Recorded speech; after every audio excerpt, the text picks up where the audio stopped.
The recent terror attack in Jammu and Kashmir's Pahalgam is, well, it's a stark reminder, isn't it, of the ongoing security challenges there. It certainly is. And for those of you preparing for the UPSC exams, really getting to grips with the underlying dynamics, especially the Pakistan-based terror groups operating in India, is absolutely crucial. This knowledge isn't just, for your mains answers. It could definitely inform your understanding for the prelims, too. Precisely. And that's really the focus of our deep dive today. We're going to try and dissect two of the most, notorious organizations, Jaish-e-Muhammad, or JeM, Right. and Lashkar-e-Taiba, the part of T. Our main source for this is an insightful piece published recently in the Eurasian Times. Okay. It gives some valuable context for understanding these groups, especially, with things like the Pahalgam attack. Okay, so our mission today is pretty clear. Yeah. We want to give you, the UPSC aspirant, a focused, insightful look at JeM and LeT, their history, their motivations, their impact. Yeah, cut through the noise a bit. Exactly. Get to the key takeaways you need for preparation. So let's start with Jaish-e-Muhammad. What can you tell us about its origins? Okay, let's unpack JeM. It was set up back in 2000 by Masood Azhar. And the significant thing here is that this was right after he was released from an Indian prison. Ah, okay. So that immediately sets a tone. It does. Their initial aims were basically twofold: uniting Kashmir with Pakistan and getting foreign troops out of Afghanistan. It's also interesting that even early on, JeM declared war against the U.S. Really? That early? That signals some broad ambitions. Definitely. Now, Pakistan did ban JeM, didn't they? How effective was that, really? That's correct. Yeah, Pakistan outlawed JeM in 2002. Yeah. But, and this is the crucial part, it didn't exactly stop them. By 2003, the group had sort of splintered into factions like Qudam-ul-Islam, or Q, Right. Coup. led by Azhar himself, and Jamaat-ul-Furqan, Jaish, headed by Abdul Jabbar. And were those banned, too? Yes, Pakistan subsequently banned both of those as well. Right. But the key thing the Eurasian Times analysis points out, and something review aspirants can note, is that JeM still operates in parts of Pakistan, despite these official bans. So a ban on paper, perhaps, but not quite in practice. What about their track record? What attacks and activities have they been linked to? Well, unfortunately, it's a long and pretty devastating list. Yeah. Since Azhar's release, JeM has claimed responsibility for a lot of lethal attacks. One really horrific example was the suicide bombing on the Jammu and Kashmir Legislative Assembly in Srinagar. That was October 2001. I remember that. Over 30 killed, wasn't it? That's right, over 30 deaths. It shows their willingness to hit symbolic governmental targets. That's important for understanding their patterns. Absolutely chilling. And their reach went beyond India, too, right? I seem to recall the Daniel Pearl case. Yes, tragically so. In July 2004, Pakistani authorities arrested a JeM member linked to the 2002 kidnapping and murder of the U.S. journalist Daniel Pearl. So that really illustrates their international connections and, frankly, the global reach of their violence. And then later, in 2006, JeM claimed they killed several Indian police officials in Srinagar, showing their continued focus on security forces within India. It sounds like they were, well, deeply embedded. But the Eurasian Times piece also mentioned a shift around 2008. What happened there? Exactly. Around June 2008, reports started suggesting JeM was shifting its main focus away from Kashmir and more towards Afghanistan. Okay. Why? The idea was apparently to ramp up attacks against U.S. and coalition forces there. But what's really interesting and maybe concerning for Pakistan is that rogue factions within JeM started popping up around this time. Rogue factions. Yeah, these groups, sometimes working with other outfits, began targeting Western interests inside Pakistan and even Pakistani government institutions. This kind of internal split and them turning on the Pakistani state is a significant worry for the authorities there, as the analysis highlights. So it's almost like the snake eating its own tail to some extent. What about their strength now, their resources? Well, the Eurasian Times analysis estimates JeM has at least several hundred armed supporters. Okay. And they're spread out Pakistan, southern Kashmir in India, the Doda region, the Kashmir Valley. Their base is pretty diverse, too. Pakistanis, Kashmiris, Afghans, even Arab veterans from the old Afghan war. And weapons? Standard stuff, mostly. Yeah. Machine guns, assault rifles, mortars, but also IEDs, RPGs. And it's worth remembering for prelims, maybe, the U.S. State Department tagged JeM as a foreign terrorist organization way back in 2001. Right. That designation carries weight. Okay, that paints a pretty clear picture of JeM. Let's switch gears now to Lashkar-e-Tayyaba, LeT. How do they compare ideologically? Affiliations. Okay, LeT, that's a crucial distinction to make. LeT has some notable affiliated groups like the Milli Muslim League, which is actually a political party in Pakistan. A political party? Interesting. And Jamaat-ud-Dawa, Jude. That's often described as their charity wing. Ideologically, LeT follows the Al-Hadith interpretation of Islam. It shares some core beliefs with Wahhabism or Salafism.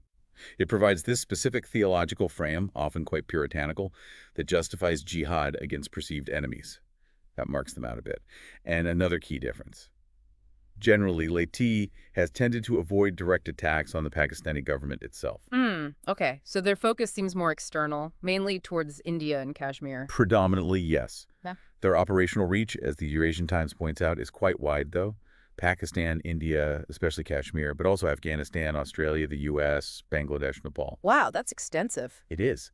And historically, they've been involved in major conflicts. The Afghan Civil War back in the early 90s, the Kashmir insurgency, obviously, and the more recent Afghan war from 2001 to 2021. Yeah. Their involvement spans decades in multiple regions. That's important for understanding their staying power.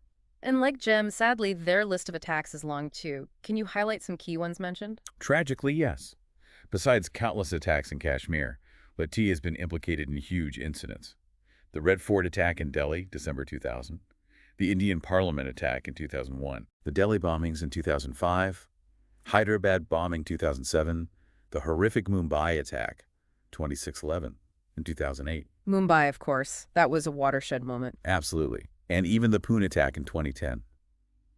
These show their capability for large-scale violence, often targeting civilians in major Indian cities. What about their size? Recruitment? It's hard to get exact numbers, naturally, but the analysis suggests LeT probably has several thousand members. Several thousand. Yeah. Most are thought to be Pakistani nationals, aiming for that united Kashmir under Pakistani rule. But the recruitment isn't just local. They've recruited internationally. There have been arrests in the U.S., Australia, even a disrupted plot in Denmark. So they have a global reach in that sense, too. And what about infrastructure? You mentioned JUD, the charity wing. How does that fit in? Right. LeT maintains significant infrastructure inside Pakistan, training camps, schools, even medical clinics. And JUD, Jamaat-ud-Dawa, acts as this crucial front, especially for coordinating charitable work. They were very visible after the 2005 Kashmir earthquake, doing relief work. So a sort of soft power front? Kind of, but, and this is critical for your understanding, the UN designated JUD as an alias for LeT back in December 2008. Ah, okay. That led to some limitations on its activities, officially, but they still operate in various forms. It's a way to maintain a presence and perhaps funnel resources. So projecting a charitable image while potentially masking other activities, what about their bigger goals? The analysis suggests it's not just about Kashmir, right? This is where it gets really significant for understanding their long game. Yeah. Yes, Kashmir is the main battleground, but LeT's ultimate goal, according to analysis cited in the Eurasian Times, like Stephen Tankel's work, goes way beyond just challenging India there. How so? They see the Kashmir issue as part of a much bigger global struggle, the long-term aim. To use a liberated Kashmir as a springboard to, and I quote here basically, conquer India and force Muslim rule to the Indian subcontinent. That is a staggering ambition. It is, and it's crucial for understanding why they persist. And their ideology is described as strongly anti-Western, too. Absolutely. The analysis highlights that LeT's ideology blames the British Raj for the decline of the Mughal Empire. So consequently, they strongly oppose any Western or British influence in Pakistan or South Asia. Okay. Their publications, their platforms, they consistently state primary political goals, the destruction of India, Hinduism, and Judaism.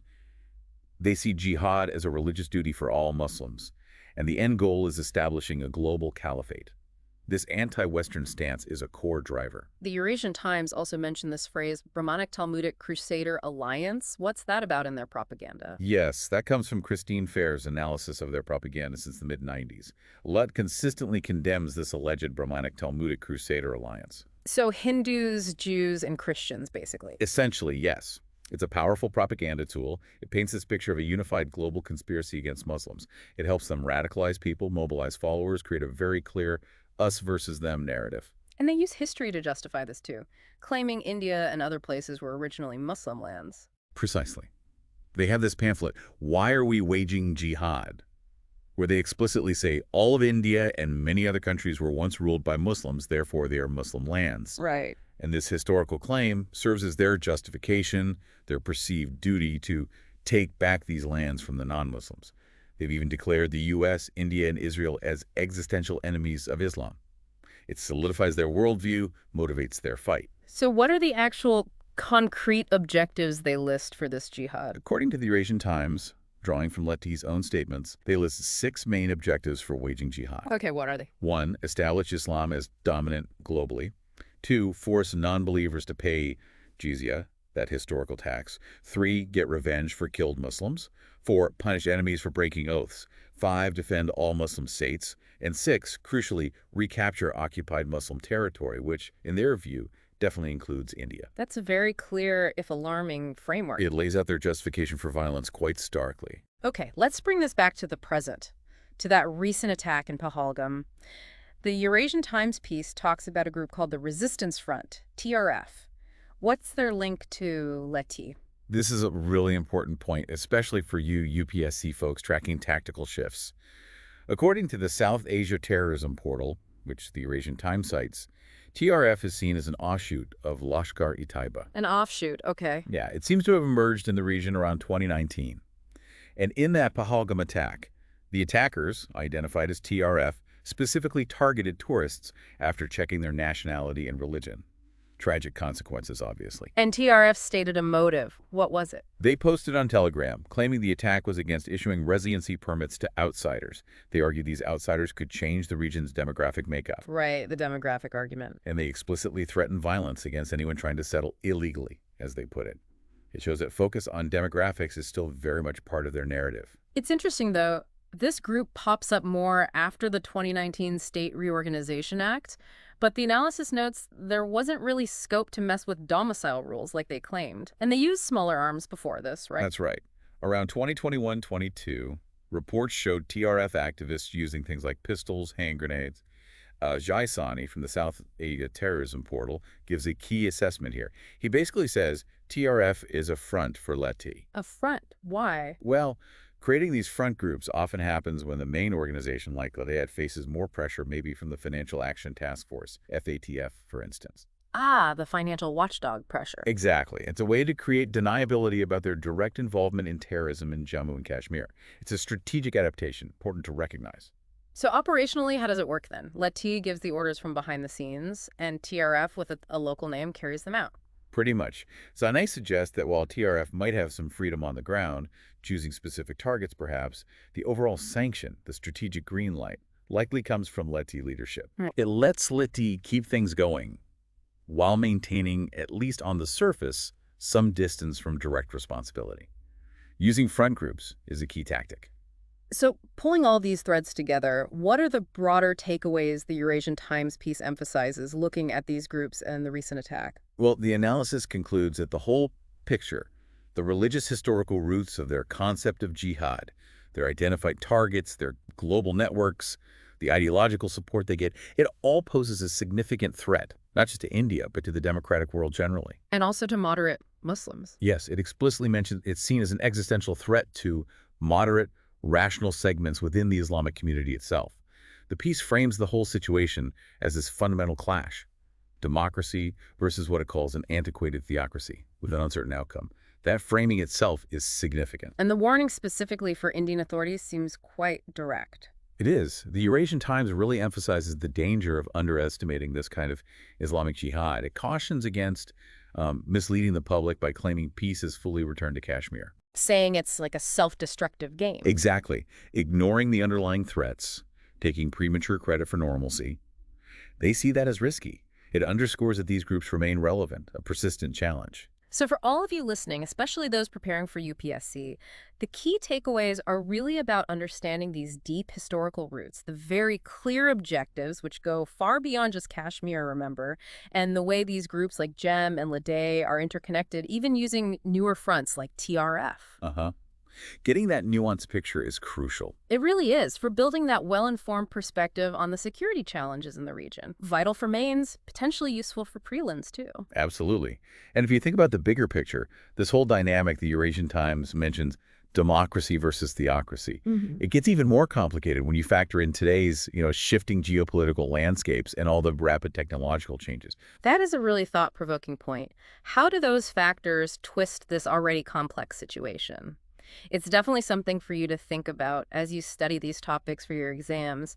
What kind of long-term strategies are actually needed to tackle both the ideology and the operations of these groups in our constantly changing world? Indeed. That's a critical question for policymakers and for you as aspirants to grapple with. And for all you UPSC aspirants tuning in, we really hope this deep dive offered some valuable insights for your preparation. If you found this analysis helpful, please do like and subscribe. It helps us bring you more explorations of crucial topics. Yeah, let us know what you think. Definitely. Leave a comment with any questions you have or suggest other areas you'd like us to tackle in future discussions. And just a reminder, this analysis was primarily drawn from the reporting and perspectives presented in the Eurasian Times. Thanks for joining us for this deep dive.